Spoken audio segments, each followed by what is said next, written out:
You are currently the only person in this conference.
Good evening, everyone. Good evening, sir. Good evening sir. एक बार ये देखिए, एक बच्चे का डाउट आया था। ये क्वेश्चन और ऐसा क्वेश्चन हमने क्लास में करवाया है, बट उसमें क्रॉस सेक्शन एरिया दोनों का सेम नहीं था। मतलब सेम था हम लोग का, यहाँ पर वो दोनों क्रॉस सेक्शन अलग अलग है। क्वेश्चन बहुत सिमिलर है। आज कुछ और क्वेश्चन लेके आए हैं जो आपका आर्किमिडीज प्रिंसिपल और प्रेशर इनसाइड लिक्विड उनका कंबाइंड है। फ्लूइड स्टैटिक का एक तरीके से आज हम लोग लास्ट क्लास इसको मान के चले। तो इफ यू रिमेम्बर, एक क्वेश्चन आप लोग को कराया था, मैं यहीं पर दिखाता हूँ। यूट्यूब वाला जो क्वेश्चन था,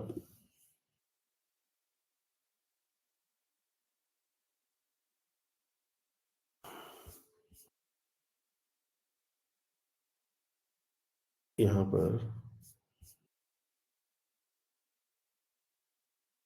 हाँ ये वाला ओपन मैनोमीटर का कि कितना इसमें हम रोटो लिक्विड डाल रहे हैं तो दोनों के लेवल पर क्या फर्क पड़ेगा। Find the difference in liquid in both the limbs.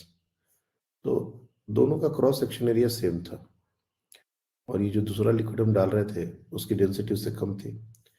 अभी यहाँ पर जो आज का क्वेश्चन है, मर्क्यूरी है जिसकी डेंसिटी ऑब्वियसली वाटर से ज़्यादा है और एच हाइट तक ये खाली है जहां पर हमको वाटर डालना है। Two communicating vessel containing mercury, the diameter of one vessel is n times larger than the diameter of other. A column of water of height h is poured into the left vessel. The mercury level will be rise in the right hand vessel by, यहाँ पर h height का water का level हम लोग ने इसको डाला है। तो टोटल जो हाइट है वाटर का वो h है, ये हम लोग मान के चलेंगे। h is not the empty thing, h हमने पूरा लिक्विड का जो वाटर का लेवल है वो पूरा h है। तो मर्क्यूरी का लेवल दोनों में क्या अंतर आएगा? Mercury level will be rise in right hand vessel, इसमें कितना फर्क है?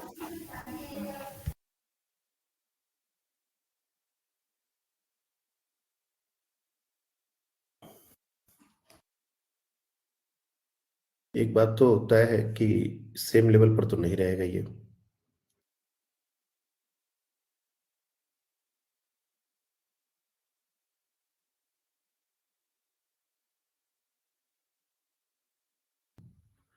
ट्राई कीजिए इसको।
ये डायमीटर का क्या रोल है इसमें? Diameter of one vessel is n times larger than the diameter of other.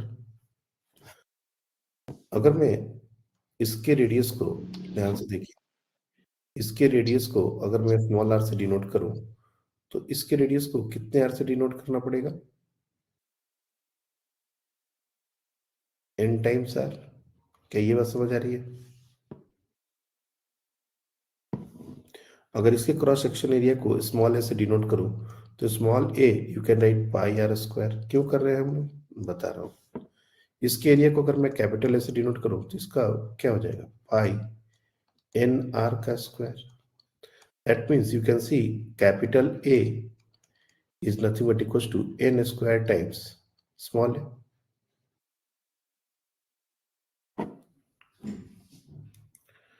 जैसे हम लोग पहले बोलते थे कि मर्क्यूरी का लेवल जितना नीचे जाएगा उतना ही ऊपर आएगा।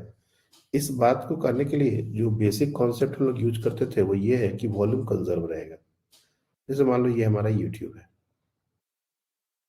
ठीक है, और इसमें हमने मर्क्यूरी पहले से डाला है। ये हमारा मर्क्यूरी का लेवल है, दोनों में मर्क्यूरी का लेवल सेम रहेगा। अब इसके ऊपर से कोई भी लिक्विड को डाला जाए, कितनी भी हाइट तक डाला जाए, तो ये मर्क्यूरी का लेवल नीचे जाएगा और यहां मर्क्यूरी का लेवल ऊपर जाएगा। इतना तो तय है।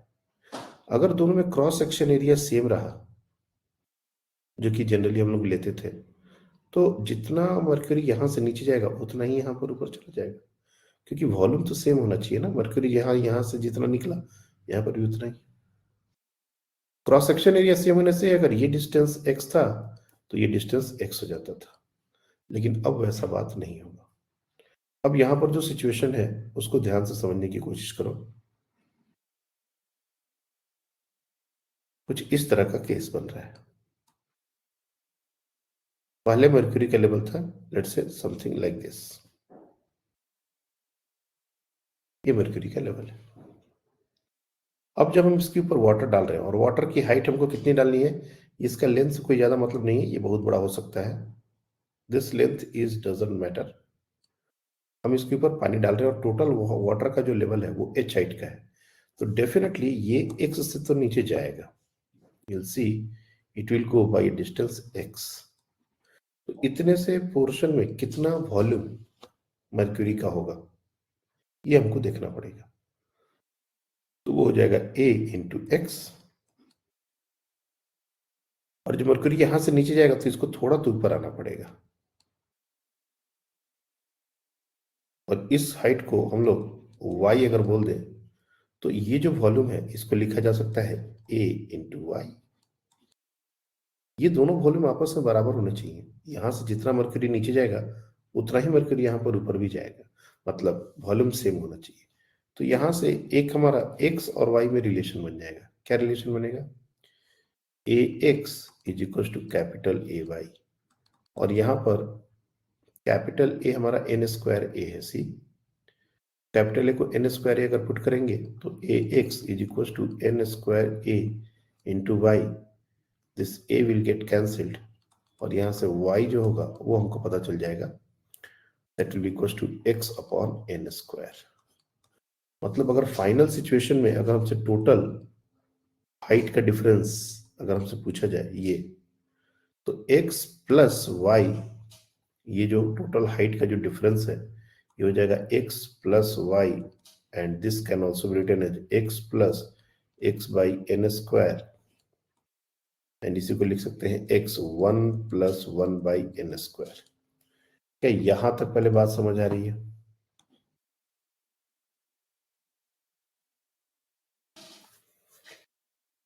कैसे वॉल्यूम कंजर्व करके हमने दोनों को सेम डिस्टेंस से मूव नहीं किया, x से नीचे जाएगा तो x से ऊपर जाएगा, ये बात क्रॉस सेक्शन एरिया जब तक सेम हो तब तक वैलिड होती है।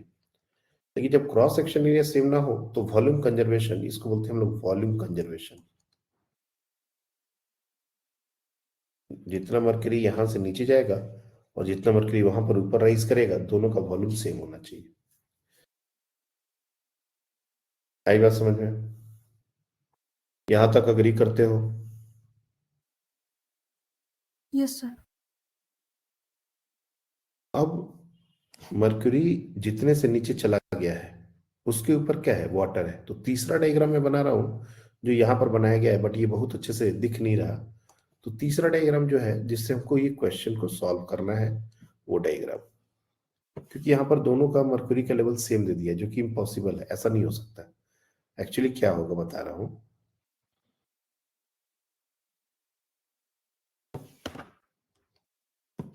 मान लो कुछ ऐसा सिचुएशन हमने दिया है, तो ये इनिशियल मरकरी का लेवल था, मैं डॉट से दिखा रहा हूं, ये थोड़ा नीचे गया, अब यहां से मरकरी का लेवल, और ये इसके बराबर से ये थोड़ा ऊपर गया, ये फाइनल मरकरी का लेवल, ये हमारे मरकरी के लेवल है, और यहां से h हाइट तक ये वाटर है, this is water.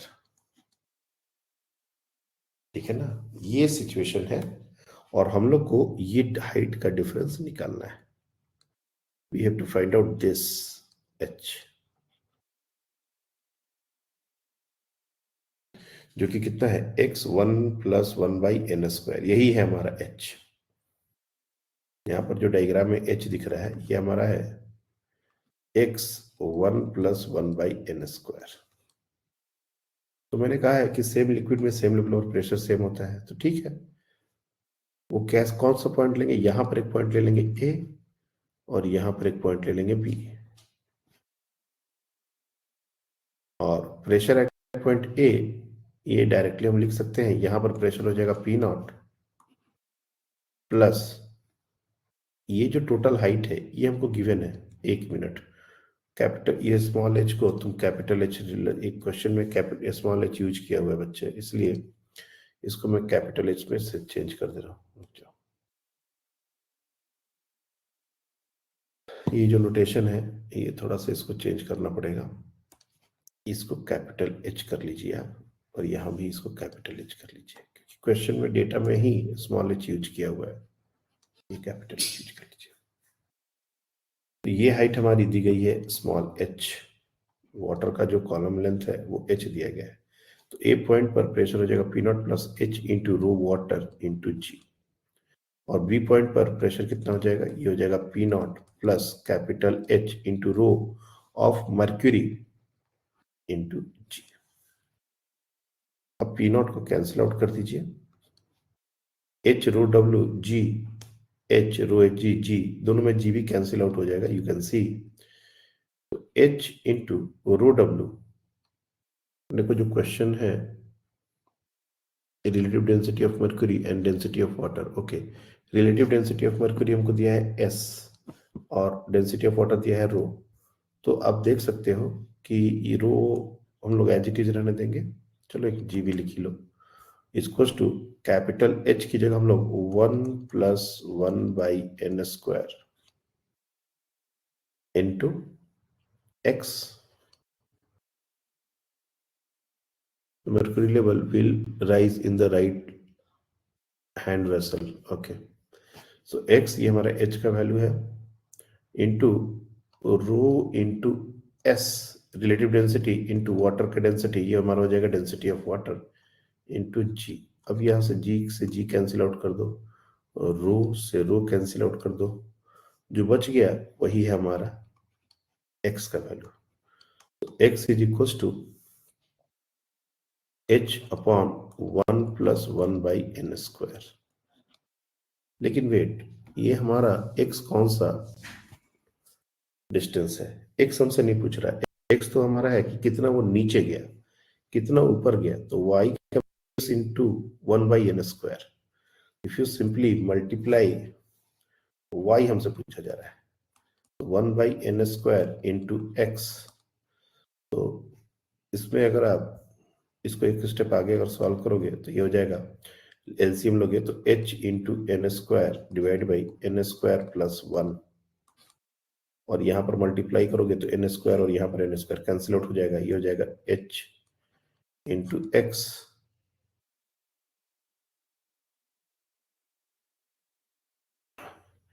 h N square cancel out होगा divide by N square plus 1।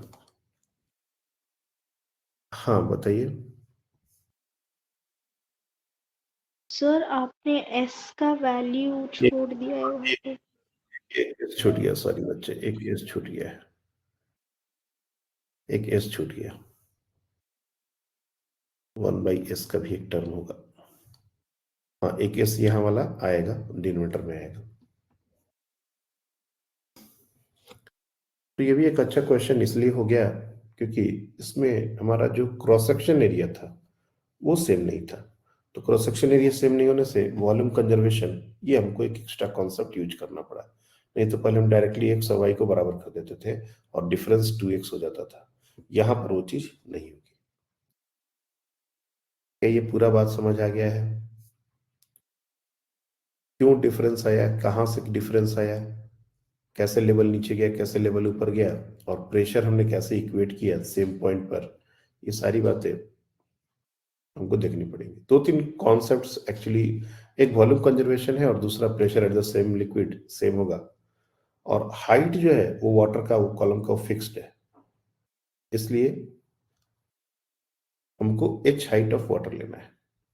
पिछला वाला जो क्वेश्चन हमने दिया था उसमें क्या किया था कि हमने बोल दिया था कि एल लेंथ खाली है और हम वाटर डाल रहे हैं, तो जब मरकरी नीचे आएगा तो वो लेंथ भी बढ़ जाएगा। तो मरकरी का जो लेवल नीचे आने से वाटर का कॉलम था वो एल लेंथ से भी बड़ा हो गया था वहां पर, लेकिन यहाँ पर एक्सप्लिसिटली बोला गया है कि वो एच हाइट तक ही वाटर डाला गया है, तो हमको एच हाइट ही लेना है। कितना नीचे गया उससे वाटर लेवल का कोई फर्क नहीं। तो क्वेश्चन सिमिलर टाइप का है, एग्जैक्टली सेम नहीं है। Anyone have any confusion?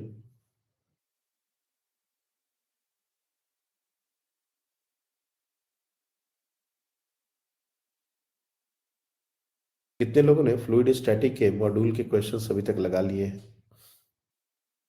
Exercise, try yourself, solve examples, इन सब के क्वेश्चंस लगा लिए हैं? देखो, साथ साथ में अगर क्वेश्चंस नहीं लगेंगे तो फिर वो बाद में वो चीजें दिमाग से निकल जाएंगी। आप लोग को रिकमेंडेड है कि पहले easy questions, simple simple questions लगाइए, और वो जो एक्सरसाइज में क्वेश्चन होते हैं वो बहुत सिंपल होते हैं। डाउट्स, जैसे एक बच्चे ने ये डाउट, ये आज एक बच्चे का ही डाउट है, मेरे को अच्छा लगा तो हमने क्लास में डिस्कस किया। ये क्वेश्चन एक बच्चे ने ही आज सुबह में मेरे को भेजा था, तो मुझे लगा कि ये क्वेश्चन क्लास में डिस्कस हो तो ज्यादा अच्छा है।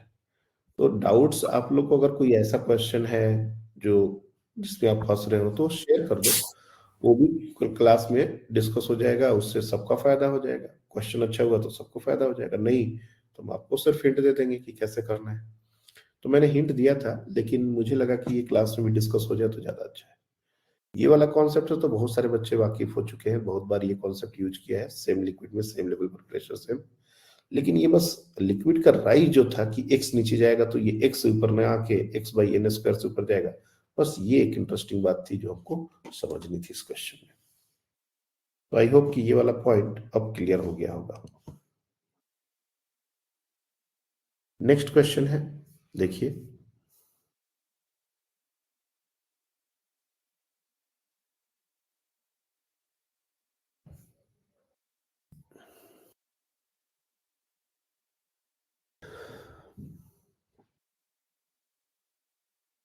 इसमें अपने को सारा करना पड़ेगा, pressure inside liquid, Archimedes principle, Pascal's law, सारा। इसके अलग अलग पार्ट हैं, तो ये जो पार्ट करोगे ना, तब तुमको इसको और अच्छे से समझने में फायदा आएगा, मतलब एग्जैक्टली क्लैरिटी बनेगी कि क्या कैसे हो रहा है। ट्राई कीजिए।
Anyone, any idea?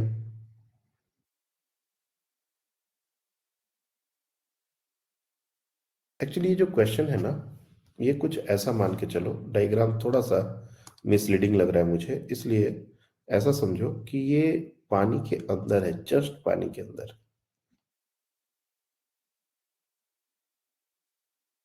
इस तरह से इसके चारों तरफ वाटर है।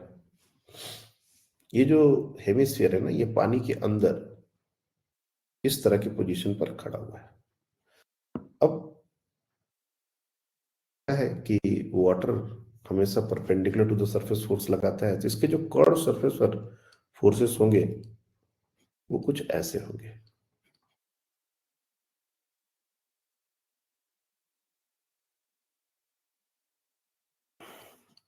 और ये मैं 2 डायमेंशन में दिखा रहा हूँ, 3 डायमेंशन में अगर देखोगे तो ये ऐसे कुछ चारों तरफ से ये फोर्स लगा रहा है। और बेस पर कैसा लग रहा है, तो बेस तो बिल्कुल हॉरिजॉन्टल है, तो इसके ऊपर फोर्स ऐसा लगेगा। क्या ये फोर्स रियलाइज कर पा रहे हो कि ऐसा लगेगा फोर्स? इतना तो समझ आ रहा होगा, यस और no? A solid hemisphere of radius r made to just sink in the liquid of density rho. ये लिक्विड है जिसकी डेंसिटी है रो, उसके अंदर जस्ट इसको डिप किया गया। ऐसा मान के चलो कि ये कोई वुडन हेमिस्फीयर है और उसको तुम ऐसे दबा के रखे हो पानी के जस्ट अंदर, काइंड ऑफ इस तरह का एक सिचुएशन है। अब क्या क्या क्वेश्चन है? The vertical thrust on the curved surface, the vertical thrust on the flat surface, the side thrust on the hemisphere, the total hydrostatic force acting on the hemisphere. अगर इन चारों क्वेश्चन में हम तुमसे पूछें कि सबसे सिंपल क्वेश्चन कौन सा है जिसको सबसे पहले अपने को आंसर कर देना चाहिए, अगर अभी हमारा जो हमने जितना सीखा है उसके अनुसार, फ्लैट वाला कौन सा? ए, बी, सी और D? B. B, the vertical thrust on the flat surface. बिल्कुल सही बात है। अगर बी क्वेश्चन अगर हम सॉल्व करने जाए तो ये vertical thrust on the flat surface, ये जो फ्लैट सरफेस, ये सरफेस से कितना नीचे, इफ यू सी, तो ये आर हाइट नीचे है। अगर मैं एटमॉस्फेरिक प्रेशर को काउंट करूं तो ये हमारा है पी नॉट। तो आर डेप्थ पर ये जो प्रेशर यहां पर लग रहा होगा वो हो जाएगा P naught plus r rho g. Pressure यहां पर है, तो बी आंसर करना सबसे सिंपल है। We can always write the vertical thrust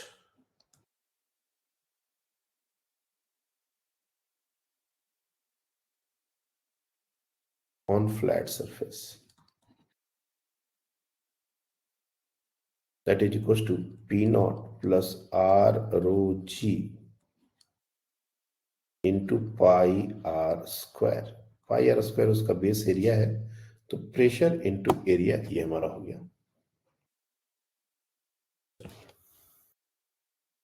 इसके बाद जो सबसे सिंपल क्वेश्चन है वो कौन सा है बताइए? सी वाला. Side thrust. The side thrust on the hemisphere. क्या बोल सकते हो इसके बारे में?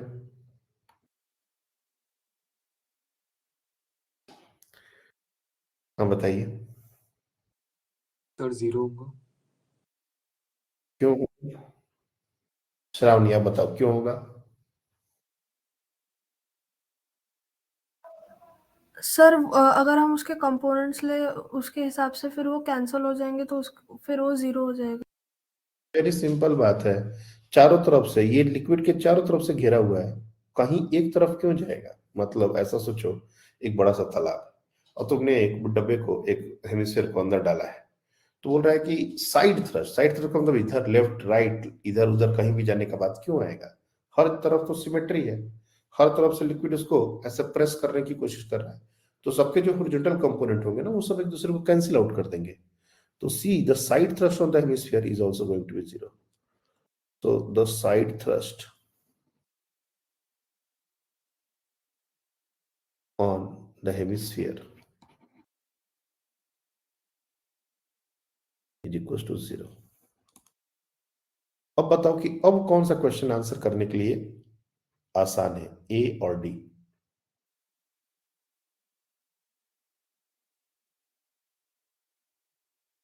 डी. क्यों? सर टोटल हाइड्रोस्टैटिक फोर्स मतलब बॉयंट फोर्स लगेगा ना उस पे. ये बात, ये जो टोटल हाइड्रोस्टैटिक फोर्स है एक्जेक्टली इसी को बोलते हैं बायंड फोर्स. लिक्विड जो इफेक्टिवली टोटल फोर्स एक्सर्ट करता है that is called buoyant force and we have formula for this. तो ये जो टर्म है total hydrostatic force, this is nothing but your buoyant force.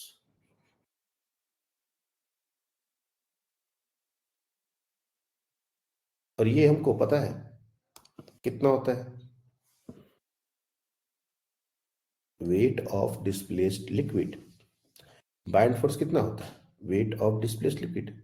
तो बी डी जो है कि total hydrostatic force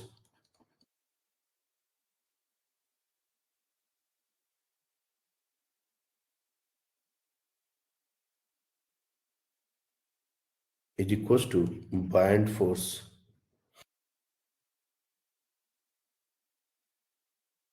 is equals to weight of displaced liquid.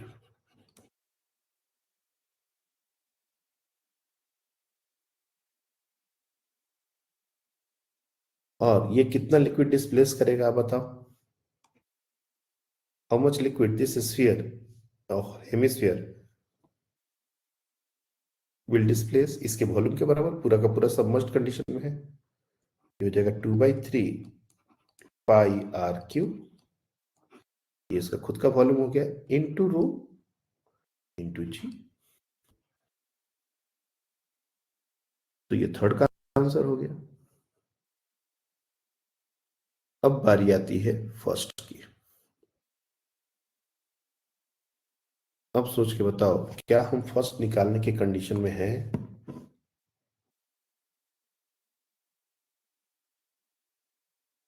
मैं बताओ. सर वो बाकी सबका टोटल में से सब्ट्रैक्ट कर देंगे. Good good. आदि आप बताइए आप. हाँ सर, मेरा भी वही लॉजिक था. गुड. देखो लिक्विड जो है ना, अगर इस हेमिस्फीयर पर बात करें तो नीचे वाला जो लिक्विड है ऊपर की तरफ फोर्स लगा रहा है, मैं उसको नाम दे देता हूं, इसका एफबीडी बनाते हैं. नीचे वाला जो लिक्विड है वो फोर्स लगा रहा है ऊपर की तरफ, मैं उसको नाम दे देता हूं F1. ये बेस के कारण जो फोर्स लग रहा है. और ऊपर वाला जो लिक्विड है ऑब्वियसली वो नीचे की तरफ फोर्स लगाएगा। ये हमारा है F2। एक्चुअली फर्स्ट क्वेश्चन जो है ना वो F2 निकालने की ही बात कर रहा है कायदे से देखा जाए तो। F2 ये हमने फोर्सेस दिखाए हैं, लिक्विड उस हेमिस्फीयर पर जैसा फोर्स लगा रहा है वो। F1 ये है force applied by liquid at bottom, और F2 है force applied by liquid on curved surface.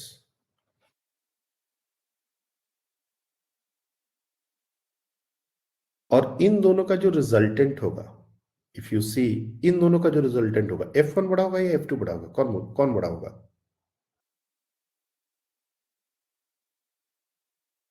Which force will be greater, F1 or F2?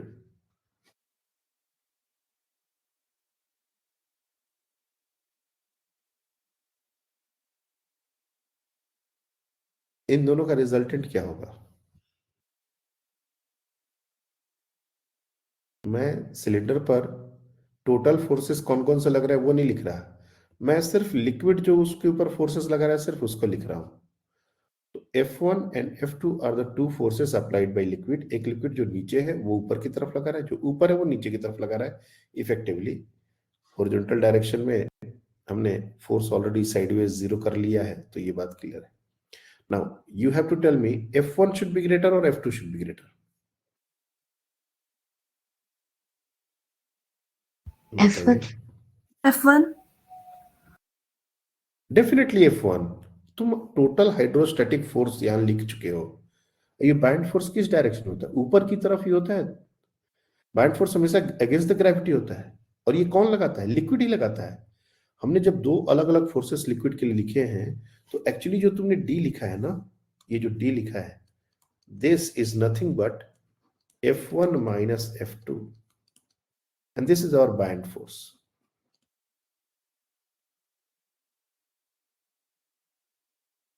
और हमको F2 निकालना है, तो F2 is equal to F1 minus buoyant force. अब F1 तो हमने कैलकुलेट किया है, ये जो पहला वाला था vertical thrust on the flat surface, यही तो था F1 जो ऊपर की तरफ लग रहा था। इस फोर्स में से जो नेट फोर्स है, बाइंड फोर्स, जो हमने कैलकुलेट किया आर्किमिडीज प्रिंसिपल से, ये कैलकुलेट किया, इसको अगर हम माइनस कर दें तो आ जाएगा कर्व्ड सरफेस पर कितना फोर्स लग रहा है।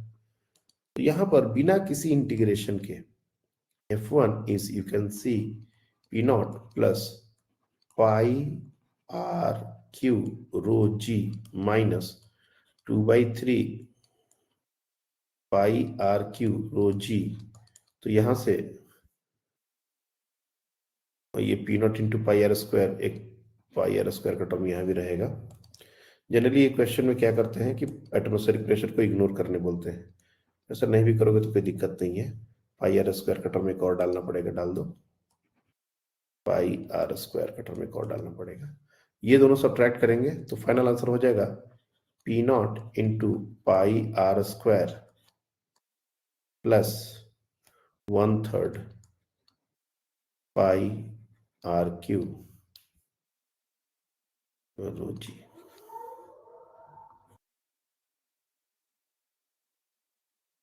ये हमारा net force on the vertical, on the curve surface in vertically downward direction. आई बात समझ में? अगर हम ऐसा नहीं करते, हाँ श्रावणी बोलिए। सर हम ए का आंसर ऐसे भी निकाल सकते हैं ना, मतलब जो ऊपर वर्टिकल पे जो फोर्स लग रहा है वो एम मतलब उस जो ऊपर वाटर है उसकी वजह से लग रहा है।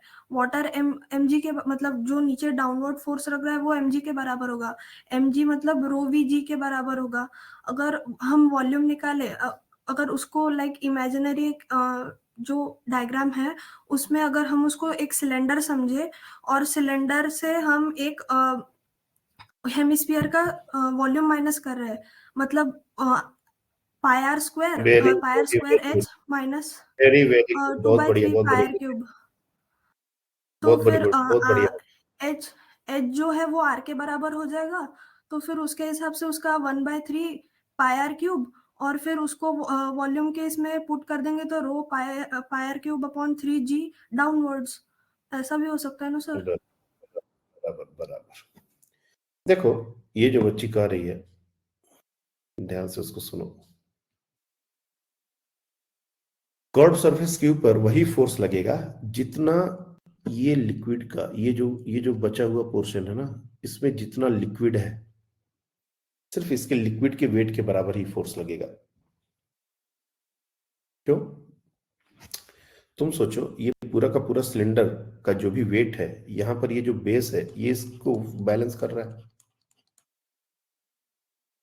अगर ये पूरा का पूरा इमेजिनरी वाटर का ही हम सिलेंडर कंसिडर करते तो ये पूरा वेट को बैलेंस करता। यही तो हमने सीखा है, हाइड्रोस्टैटिक पैराडॉक्स में भी ये चीज बताया था हमने।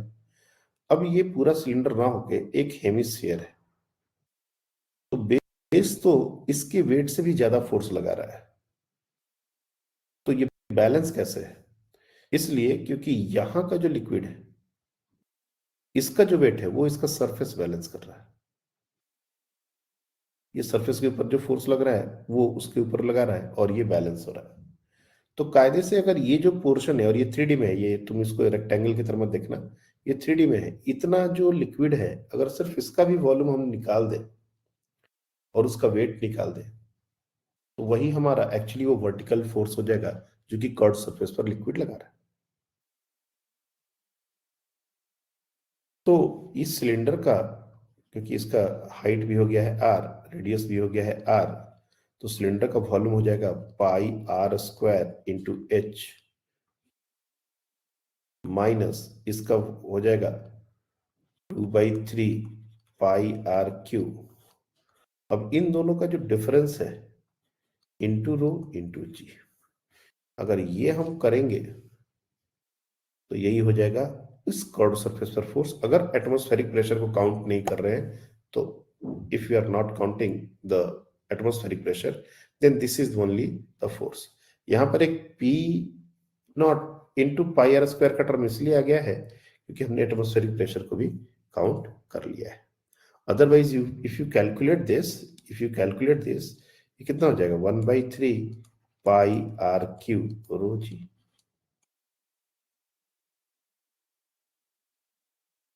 तो ये क्वेश्चन बहुत कॉमन है। ये तो पार्ट बाई पार्ट, चारों पार्ट पूछ के आपसे क्वेश्चन पूछा ताकि आपको एकदम क्लैरिटी मिले। सीधे सीधे क्वेश्चन सिर्फ ऐसा भी पूछा जा सकता था। ये सिलिंड्रिकल, ये हेमिस्फेरिकल ना होके ये ऐसा कोन हो जाए, कोन, इस तरीके से बोलेगा इस कर्व सरफेस पर लिक्विड कितना फोर्स लगा रहा है। बिल्कुल सिमिलर क्वेश्चन।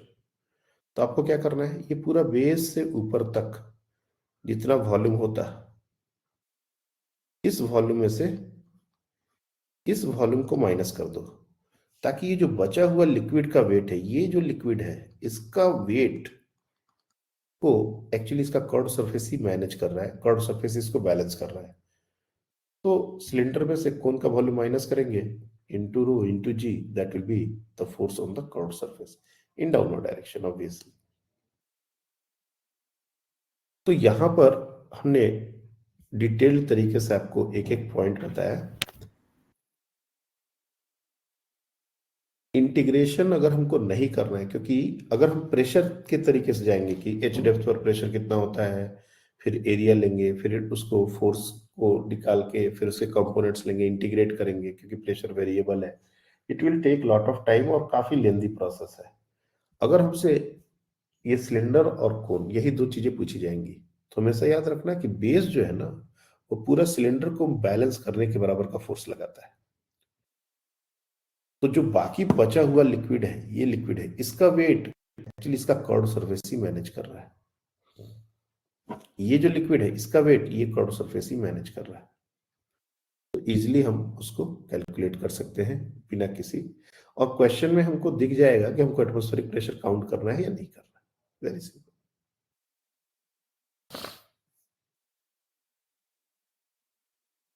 तो ये नेक्स्ट क्वेश्चन था। इसके अलावा ये क्वेश्चन देखो, पहले इसमें किसी को कोई डाउट है, कुछ पूछना है, क्रॉस क्वेश्चनिंग? और बच्चे ने बहुत अच्छा, श्रावणी आपने आंसर किया ना? Yes sir. बहुत बढ़िया सोचे हो। This is another way of looking at the question, very very good. कोई और क्रॉस क्वेश्चनिंग है? ओके ये देखो, ये इस तरह का, जैसे हमने क्या तुमको डैम दिखाया कि डैम अगर वर्टिकल वॉल है पूरी अच्छी तरीके से, तो उसका प्रेशर कैसे एग्जर्ट कर, प्रेशर कैसा निकालेंगे, फिर फोर्स कैसे निकालेंगे। कैलकुलेशन ने मोस्टली फोर्स का ही किया है, लेकिन कभी कभी जैसे ये देखो सेमी सिलिंड्रिकल, सेमी सिलिंड्रिकल का मतलब एक्चुअली कुछ ऐसा शेप हो गया। देखो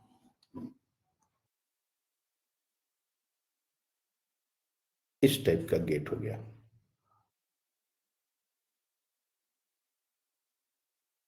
ये एक सेमी सिलेंडर है। जैसे रोड साइड में जो नाले होते हैं ना,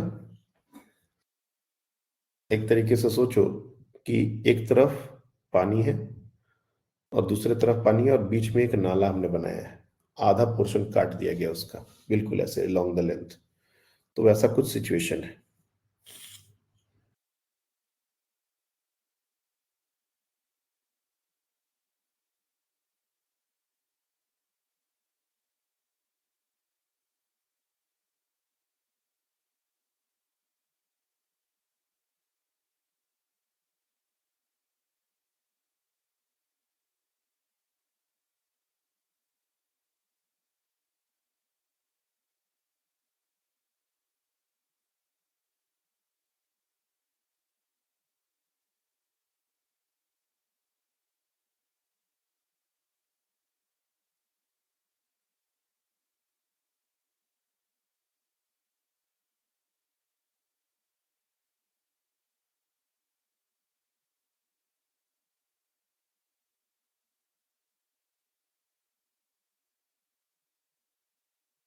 इस पर हमको फोर्स निकालना है।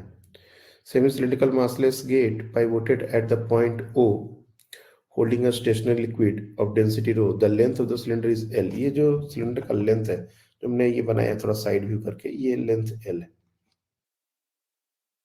Calculate the horizontal force exerted by the liquid on the gate. मतलब सामने से अगर देखा जाए ना, तो सामने से ये हमारा सेमी सिलिंड्रिकल गेट है और लिक्विड ऊपर से नीचे तक है, तो इसको ऐसे ऐसे परपेंडिकुलर टू द सरफेस ऐसा फोर्स लगा रहा है, तो सबका एक हॉरिजॉन्टल कंपोनेंट बनेगा, एक नेट फोर्स हॉरिजॉन्टल डायरेक्शन में लगने वाला है इस सिलेंडर के ऊपर। यहां पर ऐसे ऐसे ऐसे, तो नेट फोर्स की अगर बात आएगी तो एक सारे वर्टिकल कंपोनेंट तो बैलेंस नहीं होंगे, लेकिन हमको हॉरिजॉन्टल डायरेक्शन का फोर्स निकालना है कि कितना हॉरिजॉन्टल फोर्स लग रहा है। तो सबके कुछ हॉरिजॉन्टल कंपोनेंट होंगे फॉरवर्ड डायरेक्शन में। बेसिकली ये जो सिलिंड्रिकल हमने गेट जैसा बनाया है, इसके ऊपर एक फॉरवर्ड डायरेक्शन में ऐसा फोर्स लगने वाला है। अगर ये बिल्कुल सीधी दीवार होती लाइक दिस, तो हम क्या करते, जहां तक पानी है उसके सेंटर पर प्रेशर निकालते और इस पूरे एरिया से इसको मल्टीप्लाई कर देते, यही हमारा फोर्स हो जाता है, जो कि डैम के केस हमने कराया है। लेकिन अभी जो सिचुएशन है, वो दीवार हमारी बिल्कुल वर्टिकल ना होके कुछ ऐसा सिलेंडर बना दिया, ऐसा ऐसा, और इसके भी पीछे पानी है। अब कितना फोर्स लगेगा? तो देखो इस तरह के क्वेश्चन में प्रोजेक्शन का कॉन्सेप्ट यूज किया जाता है। Projection of an area. Projection का मतलब अगर लेमन तरीके से पूछा जाए तो बोला जाता है परछाई, शैडो।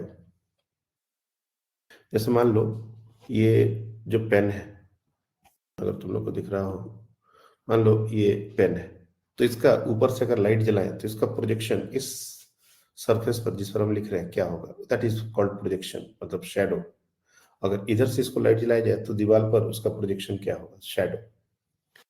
उसी तरह से अगर हम आपसे पूछे कि ये जो सिलेंड्रिकल सरफेस है, इसका शैडो अगर सामने कोई ऐसी दीवार हो, वर्टिकल वॉल, इसके सामने एक वर्टिकल वॉल हो, एल लेंथ की ही हो, बिल्कुल ऐसा, और इधर से कोई सोचो टॉर्च ऐसे जला रहा है, ये ऐसा टॉर्च जला रहा है कोई, कैसा प्रोजेक्शन बनेगा इसका सिलेंडर का? What is the shape of the projection of this semi cylindrical get on the vertical wall?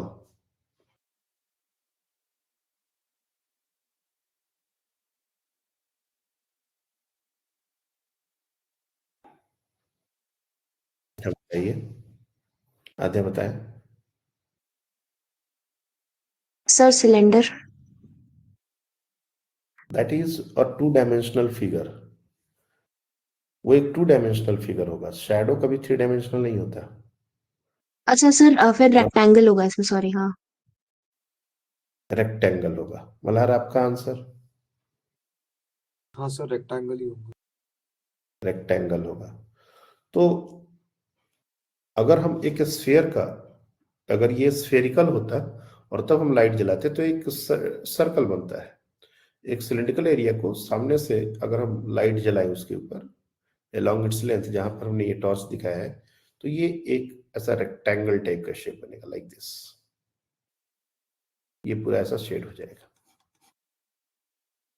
तो जब भी इस तरह का सिलिंड्रिकल या कोई कर्व सरफेस हमको दिया जाता है और उससे पूछा जाता है कि कितना हॉरिजॉन्टल फोर्स लगेगा, तो डायरेक्ट तरीके से इसको निकाल पाना, अगेन वाया इंटीग्रेशन, कंपोनेंट्स, बहुत सारे तरीके हमको यूज करने पड़ेंगे, अननेसेसरी क्वेश्चन लंबा हो जाएगा।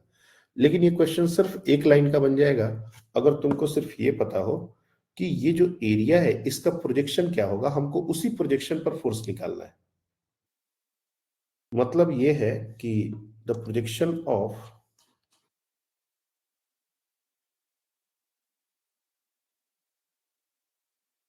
सिलिंड्रिकल और semi cylindrical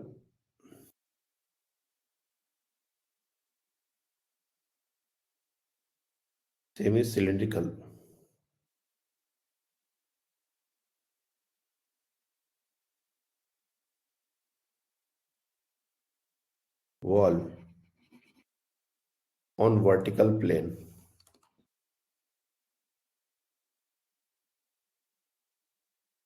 will be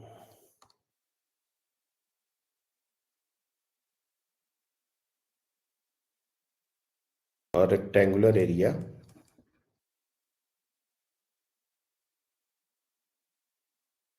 of length L and width कितना होगा, कौन बताएगा? What is width?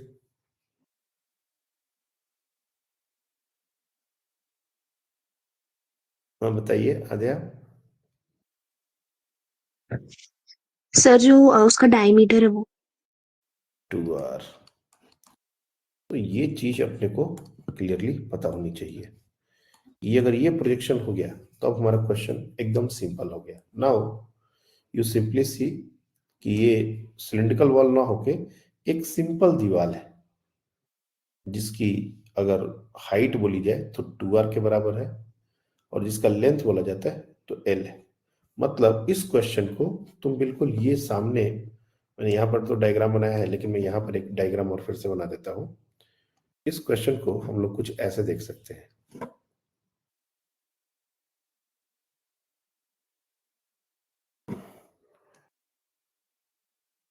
पानी हमारा बिल्कुल टॉप लेवल तक भरा हुआ है और हमारा ये जो प्रोजेक्शन है वो कहीं यहां पर है, जिसका ये लेंथ है 2r, ये लेंथ है l और ये हाइट है r। तो सेंटर पर प्रेशर कितना होगा? तो r प्लस ये डिस्टेंस भी r हो जाएगा, तो यहाँ पर 2r हो जाएगा। यहाँ पर एटमॉस्फेरिक प्रेशर के बारे में कुछ भी नहीं बोला, तो हम लोग चाहे तो ले सकते हैं, लेकिन चूंकि जैसे मैंने बताया है कि डैम वगैरह में बाहर से भी हमारा एटमॉस्फेयर प्रेशर एग्जर्ट करते रहता है, इसलिए जनरली हम लोग एटमॉस्फेरिक प्रेशर को इग्नोर कर देते हैं, सिर्फ लिक्विड के वेट के कारण जितना प्रेशर एग्जर्ट हो रहा है वही लिखते हैं।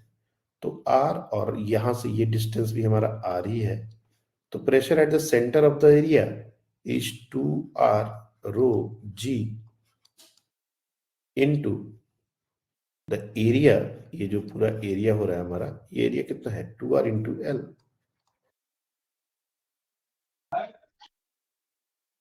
तो यहां पर ये हो जाएगा 4r square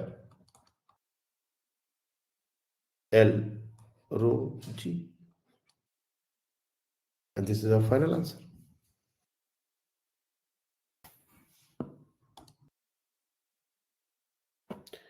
तो जनरली कर्व्ड सरफेस में स्फेरिकल सरफेसेस ही देते हैं, या फिर कोई भी और सरफेस दे तो तुम उसका प्रोजेक्शन सोचो कि इसका प्रोजेक्शन टॉर्च जलाने पर इमेज कैसा बनेगा, शैडो कैसा बनेगा।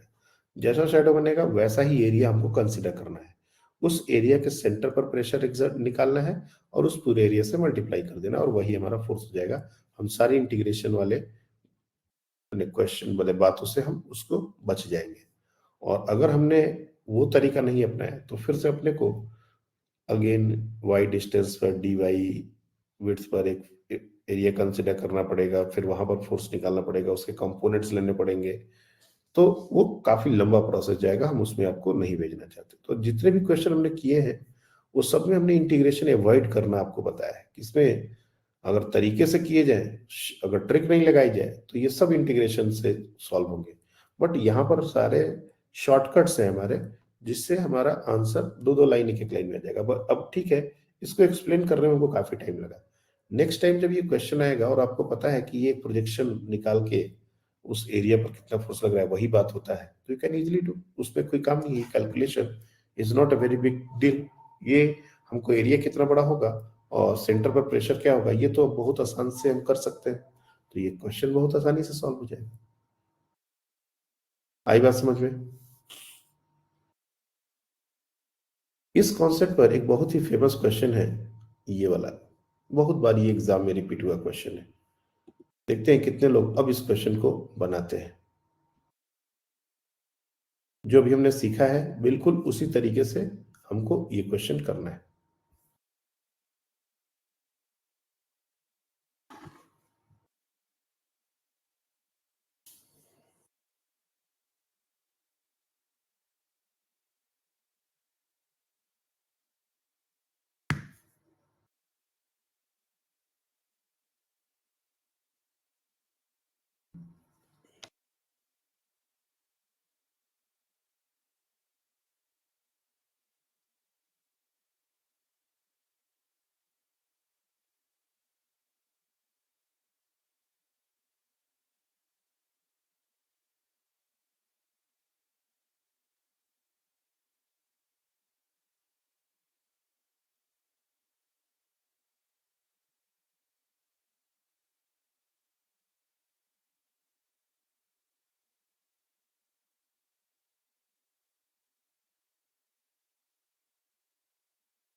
ये बिल्कुल फ्रंट व्यू दिखाया हुआ है, अगर तुम इसका थोड़ा साइड व्यू देखना चाहते हो, एक्चुअली ये स्फीयर नहीं है, सिलेंडर है। मतलब you can C like this, ऐसा, ये वो सिलेंडर है, और एक तरफ लिक्विड आर रेडियस तक ऐसा भरा हुआ है और दूसरी तरफ किसी एच हाइट तक लिक्विड ऐसा भरा हुआ है। ये सिचुएशन है। अगर थोड़ा सा तुम लोग को आइडिया समझ आ रहा हो कि क्या है सिचुएशन, तो ये 3D डायग्राम एक तरीके से इसको रियलाइज करने के लिए, ये हमारा 2 रो वाला लिक्विड है, ये हमारा 3 रो वाला लिक्विड है, ये आर आर दिया हुआ है, इसकी हाइट कितनी है बस ये निकालना है। अगर ऊपर का कॉन्सेप्ट समझे होगे तो 2 लाइन में भी इसका आंसर किया जा सकता है।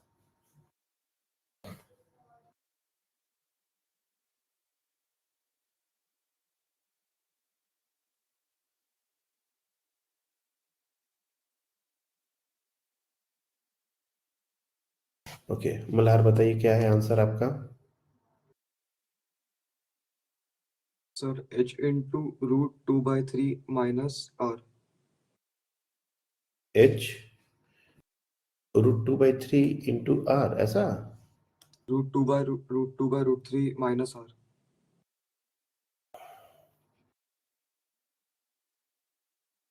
ऐसा? हाँ ये डायमेंशनलेस क्वांटिटी है, इसको r कैसे माइनस कर रहा है इसमें? कुछ तो गड़बड़ हो रहा है। नहीं सर, मतलब हाइट एट जो इक्विलिब्रियम है वो h multiplied by root 2 by root 3 minus r. तो निकाल क्या रहे हो आप फिर? सर मतलब जब इक्विलिब्रियम आएगा तब वो सिलेंडर थोड़ा हाइट ऊपर जाएगा x, तो वो x की वैल्यू दी है मैंने. नहीं नहीं नहीं नहीं नहीं, सिलिंड्रिकल, वो जो सिलेंडर है वो ऊपर जाने का बात नहीं हो रहा है। In the figure shown the heavy cylinder का मतलब है कि वो सिलेंडर जमीन में ही पड़ा हुआ रहेगा, चाहे लेफ्ट में कोई लिक्विड हो, राइट में कोई लिक्विड हो, वो ऊपर लिफ्ट नहीं होगा। That is what the meaning of heavy cylinder. यहाँ पर एक वर्ड क्लियरली मेंशन किया गया, हैवी सिलेंडर। ये उठेगा नहीं पूरे टाइम, ये ऐसे ही पड़ा रहेगा। Resting on a smooth surface separating two liquid of density 2 and 3 rho. दो लिक्विड को सेपरेट कर रहा है ये बेसिकली। एक तरफ 2 रो वाला लिक्विड है जिसको राइट की तरफ ढकेलेगा, 3 रो वाला लिक्विड है इसको लेफ्ट की तरफ ढकेलेगा, और ये स्टैटिक कंडीशन में है, मतलब ये दोनों फोर्स एक दूसरे को बैलेंस कर रहे हैं। This is what the actual scenario. All you have to do is to simply equate F1 is equals to F2, that's it.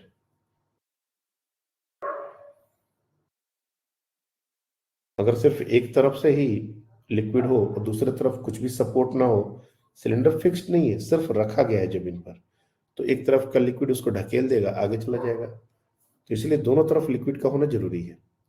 अब चूंकि डेंसिटी दोनों की अलग अलग है, इसलिए हाइट दोनों की अलग अलग हो रही है। अगर दोनों की डेंसिटी सेम होती तो दोनों सेम लेवल पर होना चाहिए था, क्योंकि फोर्स जो है वो उसी पर डिपेंड करता है।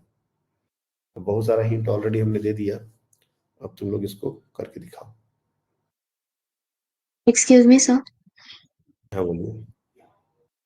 सर इसमें हम लोग टॉर्क का कॉन्सेप्ट लगा सकते हैं क्या? नेट टॉर्क 0 रहेगा। इस नेट टॉर्क 0 लगेगा अगर तुम सेंटर और एक्सिस ऑफ द सिलेंडर के बारे में के रेस्पेक्ट में बात करोगे ना, तो सारे फोर्स का लाइन ऑफ एक्शन उसी से पास करता है, इसलिए यहाँ टॉर्क नहीं बनता। यू सी, एक बार इसको डब करता हूँ। whatever force that this liquid is going to apply, that is perpendicular to the surface. perpendicular to the surface अगर फोर्स लगाओगे तो ये सब सेंटर से ही पास करेंगे, इसलिए टॉर्क नहीं बनेगा, कभी भी टॉर्क नहीं बन सकता है। टॉर्क इस एक्सिस के आउट 0 होगा। हमारा फोर्स का एक कंपोनेंट बन सकता है। नेट फोर्स का हॉरिजॉन्टल डायरेक्शन में क्या बात है वो हम ले सकते हैं। इवन वर्टिकल डायरेक्शन में फोर्सेस बनेंगे, ऐसा नहीं है कि इसके ऊपर बाइंड फोर्स नहीं लगेगा, लिक्विड डिस्प्लेस किया हुआ है, लेकिन हमको वर्टिकल डायरेक्शन नहीं है, क्योंकि बहुत हैवी सिलेंडर है, इसका वेट इतना ज्यादा है कि वो बाइंड फोर्स से ज्यादा है, इसलिए पड़ा हुआ है अपने जगह पर। ऐसा भी हो सकता था कि अगर हल्का सिलेंडर होता, दोनों तरफ लिक्विड डाली, ये ऊपर उठ जाता और नीचे से लिक्विड आने देना करने लगता, ऐसा हो सकता है।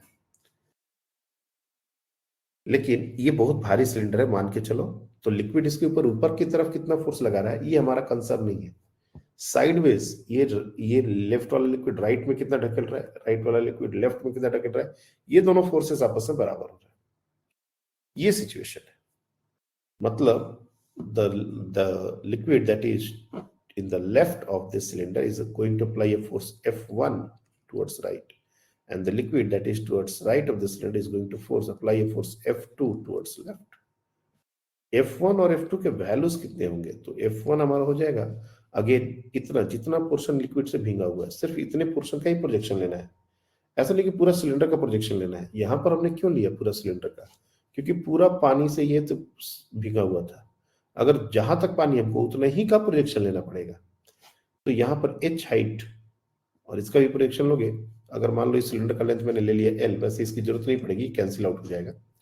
तो इसका जो प्रोजेक्शन होगा वो हो जाएगा h इंटू l, ये हो जाएगा area, rectangular area.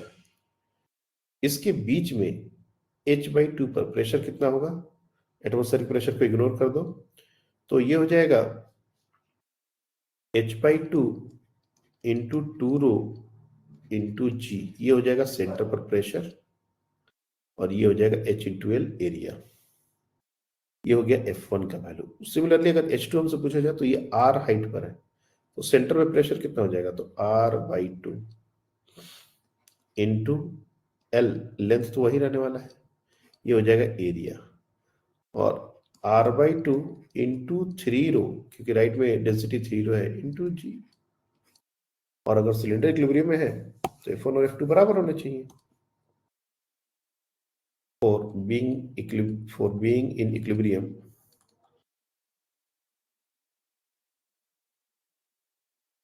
F1 is equals to F2।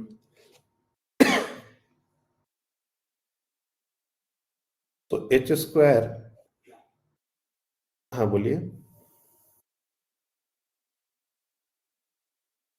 ये 2 कैंसिल आउट हो जाएगा और ये हो जाएगा h square l rho g, and that is equal to, यहाँ पर भी अगर देखो तो यहाँ पर कोई टर्म कैंसिल आउट नहीं हो रहा है, यहाँ पर हो जाएगा आर स्क्वायर 2243, तो आर स्क्वायर एल और 3/4 का टर्म आ जाएगा रो जी, तो एल रो जी, ये पूरा का पूरा l rho g cancel out हो जाएगा, और यहाँ पर h square is equal to 3/4 r square, यहाँ से एच आ जाएगा √3/4 आर, √3/2 आर।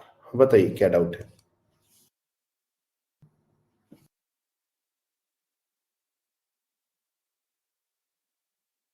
ये जो प्रोजेक्शन है ना, ये एक रेक्टेंगल होगा, ये जो लिक्विड है ऐसा, इसका ये एक रेक्टेंगल होगा। देखा जाए तो दीवार पर जब इसका प्रोजेक्शन हम ड्रॉ करेंगे, that will be a rectangle something like this. इसका हाइट h होगा, लेंथ l होगा। ये लेफ्ट वाले लिक्विड का जो एरिया टच कर रहा है उसका प्रोजेक्शन है। राइट वाले लिक्विड का जो एरिया का प्रोजेक्शन होगा वो सिर्फ r हाइट तक टच कर रहा है, तो r, तो ये हमारा राइट वाले लिक्विड का है। ये हो जाएगा l, ये हो जाएगा r। इसके सेंटर पर प्रेशर निकाल के इस तरह से, और दोनों को इक्वेट कर दिया। आपने कैसे किया था मल्हार? सर मैंने भी ऐसे ही किया था, पर वो स्टार्टिंग में मुझे लगा था कि वो सिलेंडर थोड़ा ऊपर उठेगा x डिस्टेंस से, तो फिर उसमें फिर मैंने वो x को भी इंक्लूड कर दिया था, तो मेरा लेफ्ट वाला h से मेरा पर वो r+x हो गया मेरा। तो उससे एक्चुअली क्या है ना, उससे एलिमिनेट नहीं होगा। अगर आप x को मतलब x से उठा दोगे उसको, तो x एलिमिनेट नहीं होगा। We need another data for that calculation कि x कितना होगा। इससे हम x कैलकुलेट नहीं कर पाएंगे, क्योंकि कितना ऊपर आएगा फिर वेट की भी बात आ जाएगी कि वो इक्विलिब्रियम वर्टिकल डायरेक्शन में भी तो होना पड़ेगा, इसलिए वो चीज रॉन्ग हो रही है यहाँ पे।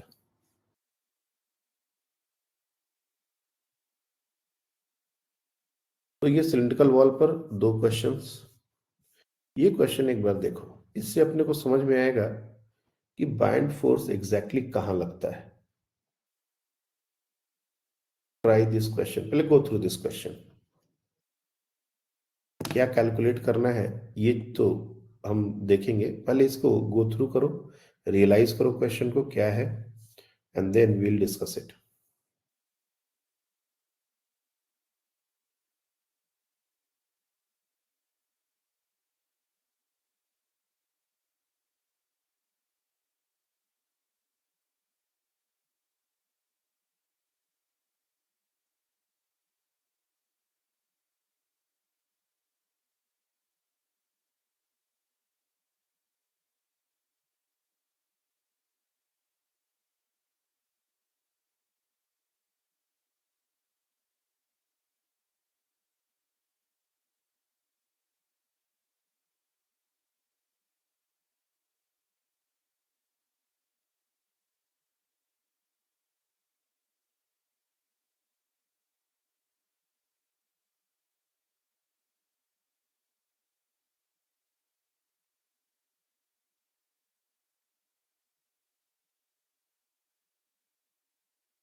A wooden rod weighing 25 Newton is mounted on a hinge below the free surface of water as shown. The rod is 3 meter long and uniform in cross section. वैसे cross section दिया नहीं है, अपन चाहे तो उसको ले सकते हैं. And the support is 1.6 meter below the free surface. Fine. At what angle alpha the rod is in equilibrium? The cross section area of the rod, ये हमको given है, density of water ये given है, assume buoyancy act as a center of immersion. ये चीज जो है ये assume करने बोला है, actually यही हमारा concept है. देखो इस क्वेश्चन को मैं लिक्विड के बाहर या पर पहले लिक्विड में ही देखो, इस रॉड का जो सेंटर ऑफ मास होगा वो कहाँ होगा ये अपने को नहीं पता है. मैं लिक्विड के अंदर ही बना सकता हूँ, बाहर ही बना सकता हूँ. यहाँ पर थोड़ा सा तुम लोग को ये होगा कि सर आपने यहाँ क्यों बना दिया, क्योंकि हमको 1.5 मीटर किसी भी एक एंड से सेंटर पर लेना है. तो ये हमने कहीं पर भी 1.5 मीटर किसी एक एंड से लेना पड़ेगा और ये हमारा सेंटर ऑफ मास होगा जिससे इसका वेट एक्ट करेगा. ये चीज हमको पता होनी चाहिए. Weight is equal to mg, क्योंकि फोर्स जो है ना ये वेइंग 25 न्यूटन ये हमेशा सेंटर ऑफ मास से पास करता है. और सेंटर ऑफ बायंसी क्या होता है, मतलब बायंसी बाइंड फोर्स. ऑब्वियसली बात है कि ये लिक्विड के अंदर है तो इसके ऊपर एक बाइंड फोर्स लग रहा होगा. वो कहां से लगेगा, तो वो जितना ये लिक्विड के अंदर ये पोर्शन है इसका सेंटर कहां पर है. मतलब मान लो ये अल्फा एंगल दिया हुआ है, ये हमारा 1.6 दिया हुआ है, तो डेफिनेटली अगर हम यहाँ पर एक ट्रायंगल बना दे,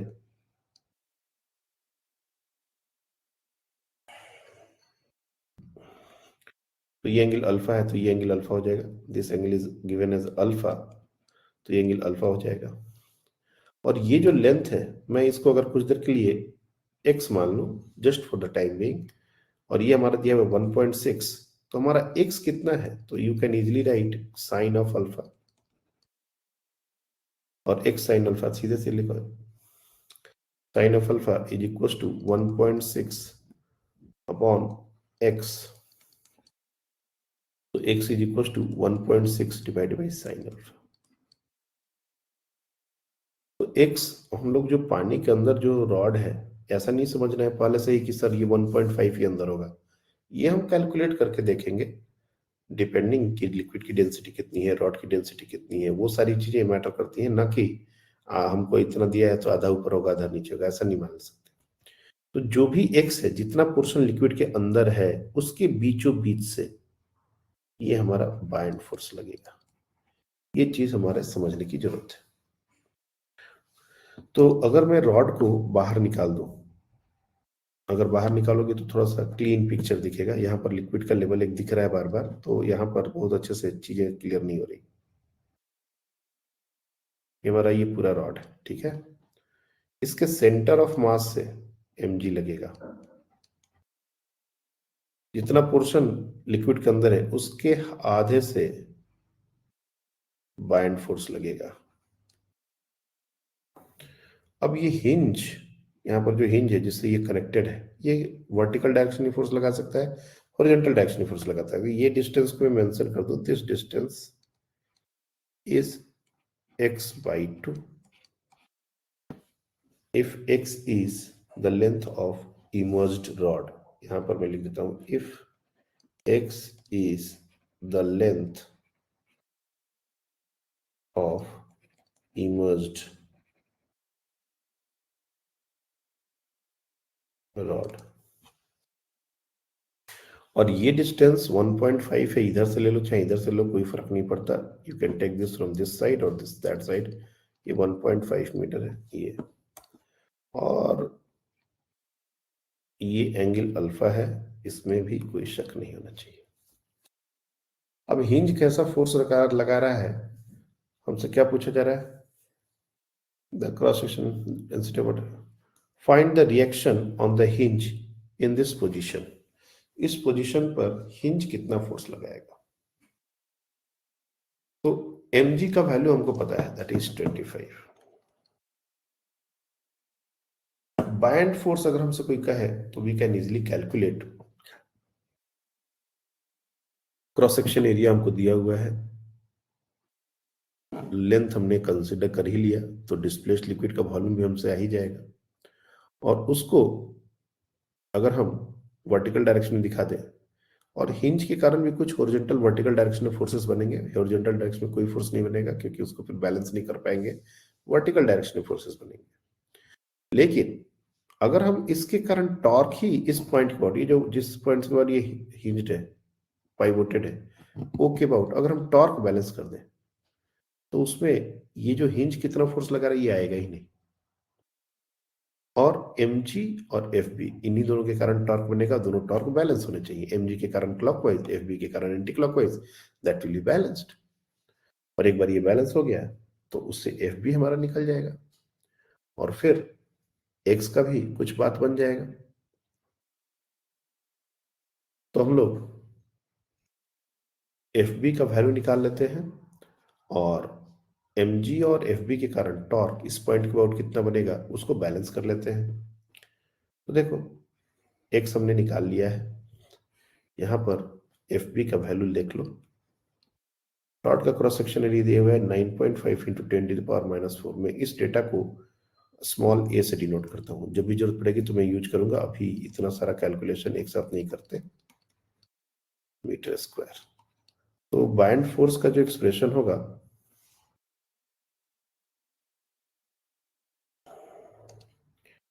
FB is equal to x into a, ये हमारा हो जाएगा volume of displaced liquid into density of water rho W into G को भी 9.8 लेना है। ये सारा डेटा बाद में हमको डालना है, ठीक है। और mg को 25 न्यूटन दिया है तो उस पर अपने को g वगैरह मल्टीप्लाई करने की भी जरूरत नहीं है। अब टेकिंग टॉर्क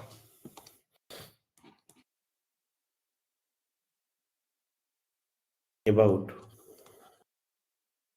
पॉइंट O के अबाउट टॉर्क कितना होगा, तो सबसे पहले मैं mg के कारण टॉर्क लिखूंगा। mg 1.5 डिस्टेंस पर है और इसका प्रोजेक्शन अगर लेंगे तो ये जो मोमेंट आर्म इसको बोलते हैं 1.5 cos अल्फा, या फिर mg के भी कंपोनेंट तोड़े जा सकते हैं इधर इधर। जो परपेंडिकुलर कंपोनेंट होगा वो cos लेगा क्योंकि ये एंगल 90 माइनस अल्फा हो जाएगा, ये एंगल हो जाएगा अल्फा, तो mg cos अल्फा। तो तुम इजिली यहाँ पर लिख सकते हो कि जो mg के कारण टॉर्क बनेगा, देख लो, mg into 1.5 cos alpha, and that is in clockwise sense, and that must be equals to FB, इसके कारण जो टॉर्क बनेगा, ऑब्वियस सी बात है कि इसका जो मोमेंट आर्म होगा, मैं एक और डायग्राम यहाँ बना देता हूँ क्योंकि डेटा बहुत सारा हो गया यहाँ पर।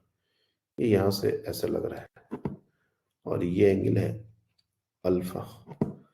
तो अगर हम इस फोर्स के कंपोनेंट्स देखें तो ये एंगल 90 माइनस अल्फा हो जाएगा, ये एंगल 90 माइनस अल्फा, ये एंगल हो जाएगा alpha, this angle will be alpha. और ये जो FB है इसका कंपोनेंट अगर ये ले तो ये हो जाएगा FB cos अल्फा, या फिर मोमेंट आर्म ये लेंथ ले लेते हैं, अगर directly force into moment arm करोगे तो भी आ जाएगा x cos अल्फा, ये डिस्टेंस x है, अरे x/2 हाफ पॉइंट से लगता है तो x/2। तो उसके कारण जो टॉर्क लगेगा वो लगेगा FB cos alpha into x/2। cos alpha दोनों तरफ से कैंसिल आउट हो जाएगा। mg 25 into 1.5 is equal to FB। FB में हम लोग को क्या क्या डालना है, सो x into a into rho W into g into x/2। अब तुम देखोगे इसमें सिर्फ x ही वेरिएबल है, a g रो W सब डेटा दिए हुए हैं, तो यहां से हमारा x फिगर आउट हो जाएगा, और जब x फिगर आउट हो जाएगा तो FB फिगर आउट हो जाएगा। अब वर्टिकल डायरेक्शन में इक्विलिब्रियम के लिए, ट्रांसलेशनल इक्विलिब्रियम के लिए नेट फोर्स चूंकि रॉड पर 0 होना चाहिए, तो हिंज ऊपर फोर्स लगाएगा नीचे फोर्स लगाएगा, ये हम कैलकुलेट कर सकते हैं इजीली। चलो इसको कंप्लीट करते हैं। एक और ऐसा ही क्वेश्चन हमने आपको आगे भी दिया हुआ है, इसको पहले कंप्लीट करते हैं। तो यहाँ पर देखिए, ये 2 का टर्म इधर आएगा तो 1.53 which is 75 is equals to x square into a, row w है 10 to the power 3 into g है 9.8 into क्रॉस सेक्शन है 9.5 into 10 to the power minus 4, 9.5 into 10 to the power minus 4। अब यहाँ पर अगर कैलकुलेट करोगे ना -4 और 10 to the power 3, ये हो जाएगा 10 to the power minus 1। तो x square is equal to 75 divide by 9.5 into 9.8 into 10 to the power minus 1, ये सारे टर्म हो जाएंगे। और यहाँ से अगर ये 10 को भी परियोगी तो ये 10 to the power 3 75 into 10 to the power 3 divide by 95 into 98। अब देखते हैं कुछ परफेक्ट स्क्वायर बनने की बात हो रही है क्या। तो यहाँ पर 5 15 15 25 75 नहीं 75 है ना, कैंसिल आउट हो तो जाएगा कुछ 15 25 75 19 25 95, लेकिन बहुत ज्यादा वहां से अपने को काम फायदा नहीं होगा।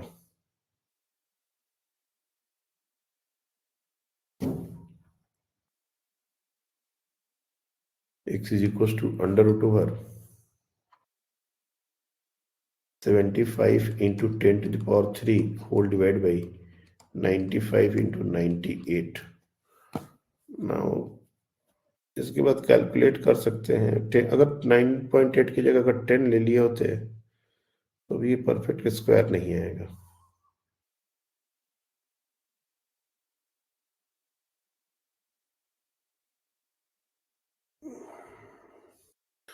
बट अपन रिएक्शन फोर्स कितना लगेगा वो कैलकुलेट कर सकते हैं। ये अप्रोक्सीमेटेड ये कितना आ रहा है देखोगे, ये वैल्यू x की कितनी आ रही है, what is the value of x nearly.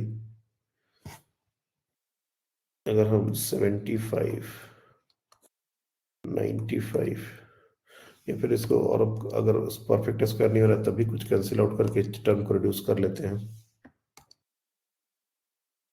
Reduce करो 19 15 15 सर 3 के आसपास तो 3 के पार 3 से छोटा ही होगा ना यार, ये 3 कैसे आएगा। सर मेरा 15,000 नहीं तो फिर कुछ गड़बड़ किया है, या तो फिर हमने या फिर तुमने कैलकुलेशन में किया है। 19 into 98 ये सिचुएशन है। सर 2.84 के आसपास आएगा शायद। 2.84 ऐसा। एक बार सब लोग ये कैलकुलेट करो, कैलकुलेटर की जरूरत पड़े तो कर लो, यूज कर लो, क्योंकि ये अब इसके बाद सिंपली इसको, और डेटा हमारे सामने ऑप्शन में अवेलेबल नहीं है ना, इसलिए इसको हम लोग अप्रोक्सीमेट भी बहुत अच्छे से नहीं कर पा रहे। 98 को अगर हम 100 मान लेते हैं तो 150 बाई 19, 150 बाई 19 तो ये हमारा कितना 19 8 के आसपास आएगा। 2√2 मतलब ये जो वैल्यू है ना, नियरली मेरे को ऐसा लग रहा है 2√2 के आसपास आ रहा है। 2.414 ऐसा कुछ आएगा लगभग। 2.8 हाँ सही बोल रहे हो, लगभग इसी के आसपास आएगा। तो इतना पोर्शन लिक्विड के अंदर है। अब ये 2.84 को यहाँ पर पुट कर दोगे तो बाइंड फोर्स अपने को पता चल जाएगा। और रिएक्शन फोर्स कितना, what is the reaction force. So reaction force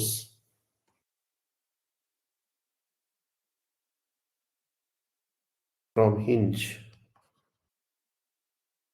is equal to, अब देखना पड़ेगा कौन बड़ा है। 25 जो वेट है रॉड का वो बड़ा है या बाइंड फोर्स बड़ा है। जो बड़ा होगा मतलब 25 माइनस FB और इसका मॉड ले लेना है। हमको निगेटिव नहीं आंसर चाहिए, वो साइन बता देगा। या फिर तुम 25 माइनस एफ बी करोगे, ये ऊपर की तरफ आएगा, अगर ये निगेटिव आ गया मतलब ये नीचे की तरफ आएगा। दोनों पॉसिबिलिटी है। ये 2.84 या 2.82 जो भी वैल्यू है, ये पुट करके अगर तुम बाइंड फोर्स निकालते हो तो अगेन ये कैलकुलेटिव हो जाएगा। 9.8 अगेन इसमें है, क्वेश्चन में दिया गया है 9.8, इसलिए बार बार हमको यूज करना पड़ रहा है। अगर अदरवाइज 10 दिया रहता तो थोड़ा सा मुझे लगा था कि डेटा सिंपल हो जाएगा, बट कोई बात नहीं। फाइनल आंसर तो आप कैलकुलेट करके निकाल सकते हो, लेकिन जो कॉन्सेप्ट है वो अपने को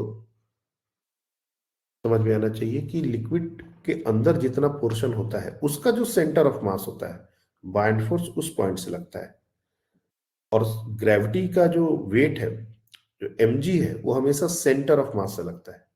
एक दूसरा क्वेश्चन भी आपका कुछ ऐसा दिया गया है, स्ट्रिंग से एक रॉड को हमने लटकाया है, थीटा एंगल बना रहा है, इसमें भी वही बात है। इसमें भी मैं इसको सॉल्व नहीं करूंगा, इसे तुम लोग सॉल्व करना। मैं इसमें आपको बता दूं कि इसका जो सेंटर ऑफ मास है, लेट्स से समवेयर हियर, अब पानी के अंदर है कि पानी के बाहर, ये कैलकुलेशन नहीं है। हाफ L/2, ये अगर 4 मीटर है तो यहां से 2 मीटर, ये 2 मीटर, यहां से इसका वेट एक्ट करेगा। और अगर ये लिक्विड के अंदर ये x पोर्शन है, जैसे मैंने पहले भी एग्ज्यूम कर दिया था x, तो ये x/2 से इसका बाइंड फोर्स एक्ट करेगा, x/2। अब फिर से इस पॉइंट के अबाउट, ए पॉइंट के अबाउट टॉर्क निकालेंगे। टॉर्क निकाल के और हम लोग उसको सॉल्व करेंगे, और फिर टेंशन, जैसे इसमें टेंशन निकालने बोल रहा है ना, बिल्कुल एग्जैक्टली उस केस में हमको हिंज फोर्स निकालने बोल रहा था। तो यू कैन सी कि tension plus F B is going to balance weight, हम लोग को सॉल्व करना पड़ेगा। वेइंग 12 kg, 12 kg अगर हमारा मास दिया हुआ है तो 12 इंटू जी, 120 न्यूटन का वेट हो जाएगा। ये 25 न्यूटन पिछली बार दिया गया था। With a 6 kg lead weight at B, okay, यहां पर एक लेड का वेट है, तो वेट हमारा सेंटर ऑफ मास निकालना पड़ेगा। ये और अच्छा क्वेश्चन, बड़ा क्वेश्चन हो गया है। एक्चुअली रॉड जो है ना, वो यूनिफॉर्म रॉड तो है, ये यूनिफॉर्म रॉड है, लेकिन कह रहा है कि यूनिफॉर्म रॉड ए भी length 4 metre, weighing 12 kg is supported at end A with a 6 kg LED weight, lead weight at B। यहां पर एक 6 kg का मास और ऐड कर दिया गया है, 6 kg, और ये खुद 12 kg का है। तो इसका सेंटर ऑफ मास रॉड के पर होगा और 6 kg। अब इन दोनों का सेंटर ऑफ मास जहां पर होगा वहां से वेट लगाना पड़ेगा। ये डायग्राम, ये जो एंड में दिया हुआ है कि एक लेड वेट बी पर अटैच्ड है, तब ये सेंटर 2 मीटर से एक्ट नहीं करेगा, तब ये हमको अब इसका इंटायर रॉड का सेंटर ऑफ मास कहाँ होगा वो निकालना पड़ेगा। तो ये है 2 मीटर, ये है 2 मीटर, एक है 12 kg, एक है 6 kg। इन दोनों का सेंटर ऑफ मास हम निकाल सकते हैं। 12 kg की 1:2 के रेशियो में डिवाइड होगा, यहां से कहीं पर हमारा वेट ऐड करेगा, और जो लोअर पोर्शन है उससे हमारा बाइंड फोर्स एक्ट करेगा, और इसके बाद हमको टॉर्क बैलेंस करना है। तो ये एक होमवर्क रहेगा, ये क्वेश्चन आप ट्राई करना। इस तर्ज पर अगर सॉल्व कर पाए तो काफी बढ़िया है, नहीं तो कम से कम एक क्वेश्चन भी अगर कर पाए टॉर्क का, एक क्वेश्चन कराना जरूरी था। तो इसी क्वेश्चन को 1-2 बार प्रैक्टिस कर लो, काफी है। और इसी कॉन्सेप्ट पर हमारा ये जो मेटा सेंटर का कॉन्सेप्ट है, centre of gravity and centre of buoyancy, ये दो चीजें थियोरेटिकल कॉन्सेप्ट है। बोट जो पानी में चलते हैं उनके लिए ये कॉन्सेप्ट इंपॉर्टेंट है। सेंटर ऑफ ग्रेविटी हमेशा याद रखना कि ये ज्योमेट्रिकल सेंटर होता है, उस पूरी बॉडी का ज्योमेट्रिकल सेंटर होता है सेंटर ऑफ ग्रेविटी, जहां से ग्रेविटी mg पास करता है। और सेंटर ऑफ बायंसी होता है जो पोर्शन लिक्विड के अंदर है, सिर्फ उतने का सेंटर ऑफ मास कहां पर है। मतलब बेसिकली डिस्प्लेस्ड लिक्विड का जो वॉल्यूम है उसका सेंटर जहां पर है वहीं पर होता है सेंटर ऑफ बायंसी।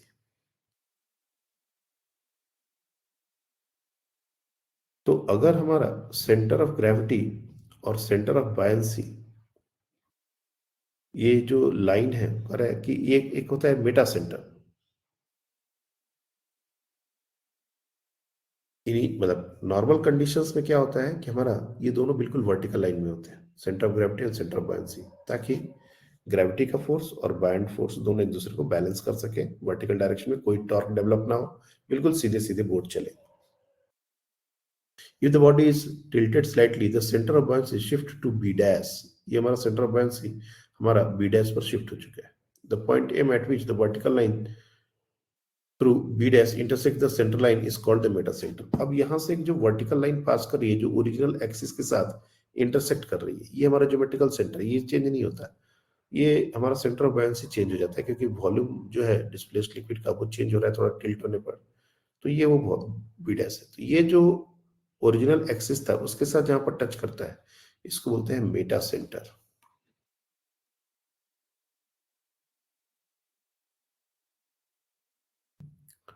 और ये मेटा सेंटर हमारा डिसाइड करता है कि इक्विलिब्रियम कैसा है। तो कह रहा है equilibrium is stable if m lies above g. The buoyant force at B dash and body's weight at g produce restoring torque. अगर हमारा मेटा सेंटर जो है वो equilibrium m lies above g, g के above लाई करे, g से क्या होता है, g से हमारा वेट एक्ट करता है। यहां पर एक मैं बिना वाटर का डायग्राम बना दूं,